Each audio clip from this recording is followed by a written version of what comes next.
सूरत शहर की वो शाम कुछ ज्यादा ही खामोश थी। आसमान में काले बादल घिराए थे, ठीक वैसे ही जैसे अनामिका के मन में उदासी के बादल छाए हुए थे। अनामिका, जिसकी खूबसूरती की तारीफ पूरा परिवार करता था, गोरा रंग, सुराहीदार गर्दन और वो नजाकत जो किसी को भी अपना दीवाना बना दे, लेकिन आज उसकी उस खूबसूरती पर एक अजीब सा सूनापन छाया हुआ था। वजह साफ थी, रितेश, अनामिका के पति और उसकी दुनिया का केंद्र, आज 4 दिनों के लिए कंपनी के काम से ऑस्ट्रेलिया जा रहे थे। शादी के इस 1 साल में ये पहला मौका था जब रितेश अनामिका से इतनी दूर जा रहे थे। रितेश, जो अनामिका से 2 साल बड़े थे, एक बेहद सुलझे हुए और प्यार करने वाले इंसान थे। दोनों के बीच का रिश्ता सिर्फ पति पत्नी का नहीं था, बल्कि रूहों का एक गहरा बंधन था। रितेश के जाने का समय जैसे जैसे करीब आ रहा था, अनामिका की धड़कनें तेज होती जा रही थी। रात के 9 बज चुके थे। रितेश ने अपना सामान पैक कर लिया था। घर के हॉल में रितेश का छोटा भाई रौनक भी खड़ा था। रौनक और रितेश में दोस्तों जैसा प्यार था। रितेश ने जाते वक्त रौनक के कंधे पर हाथ रखा और एक जिम्मेदार बड़े भाई की तरह कहा, रौनक, मैं जा रहा हूँ। घर का और खास तौर पर तुम्हारी अनामिका भाभी का ख्याल रखना, उन्हें अकेलापन महसूस ना हो।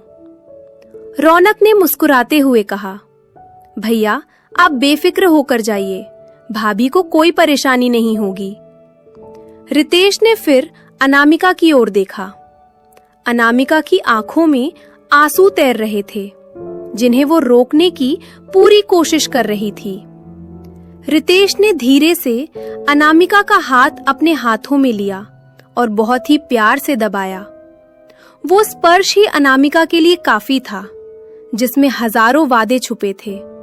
बिना कुछ कहे रितेश ने उसकी पेशानी को चूमा और एयरपोर्ट के लिए निकल गए। दरवाजा बंद हुआ और अनामिका को लगा जैसे घर की सारी रोशनी रितेश के साथ ही चली गई हो। अगला दिन अनामिका के लिए बहुत भारी था।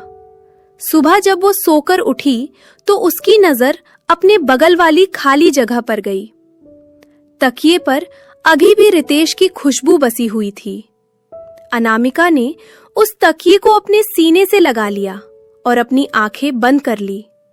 उसे महसूस हुआ जैसे रितेश अभी भी उसके पास ही है।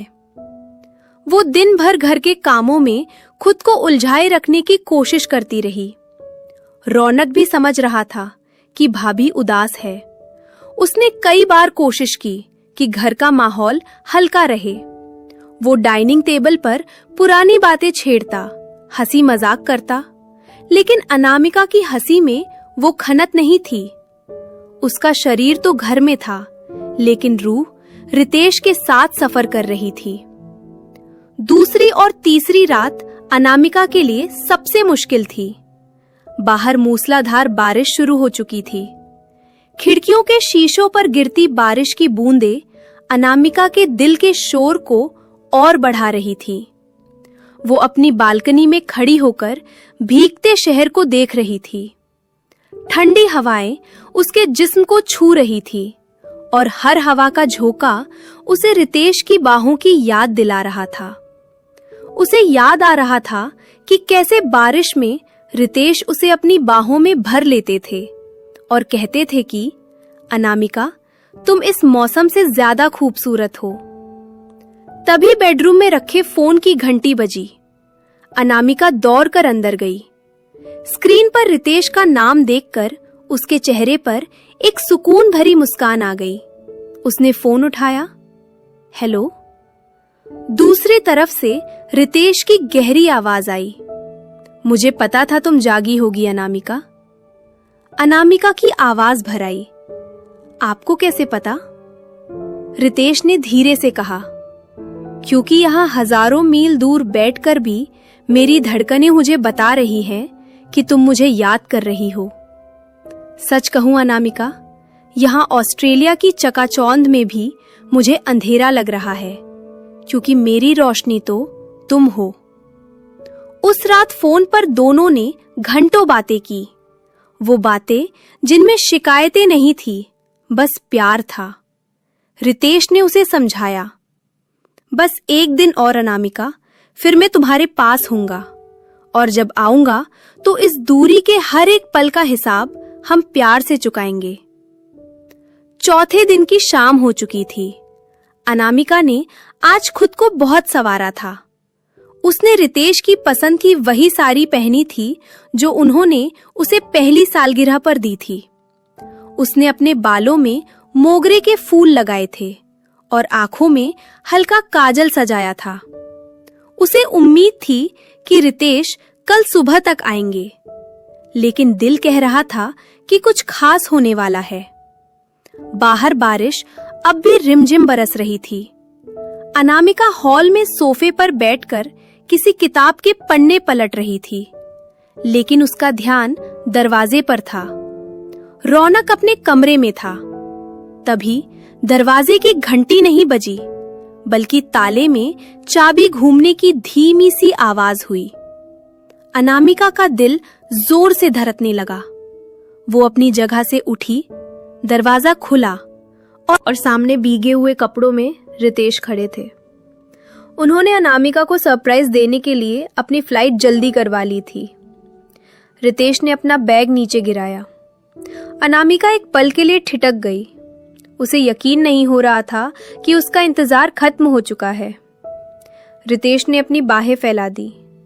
अनामिका अब खुद को रोक नहीं पाई और दौड़कर रितेश के सीने से जा लगी। वो रितेश से लिपट गई, ठीक वैसे ही जैसे एक बैल अपने पेड़ से लिपट जाती है। रितेश ने अपनी दोनों बाहें अनामिका के गिर्द कस ली। रितेश के कपड़ों की नमी और बारिश की ठंडक के बीच अनामिका को उनके प्यार की गर्माहट महसूस हो रही थी। रितेश ने अनामिका के चेहरे को अपने हाथों में लिया और उसकी भीगी पलकों को देखा। मैंने कहा था ना, मेरा प्यार मुझे तुम्हारे पास खींच लाएगा। अनामिका कुछ बोल नहीं पाई, बस रितेश के कंधे पर अपना सिर रख दिया। उस पल घर के बाहर तूफान था, लेकिन अनामिका के दिल में गहरा सुकून। रौनक, जो पानी पीने के लिए किचन की तरफ आ रहा था, रितेश को आया देख वहीं रुक गया। उसने मुस्कुराते हुए देखा कि दो प्यार करने वाले फिर से मिल गए हैं। वो दबे पांव वापस अपने कमरे में चला गया ताकि उनकी निजता में खलल ना पड़े। रितेश अनामिका को बाहों में लिए बेडरूम की तरफ बढ़ गए। कमरे में हल्की रोशनी थी।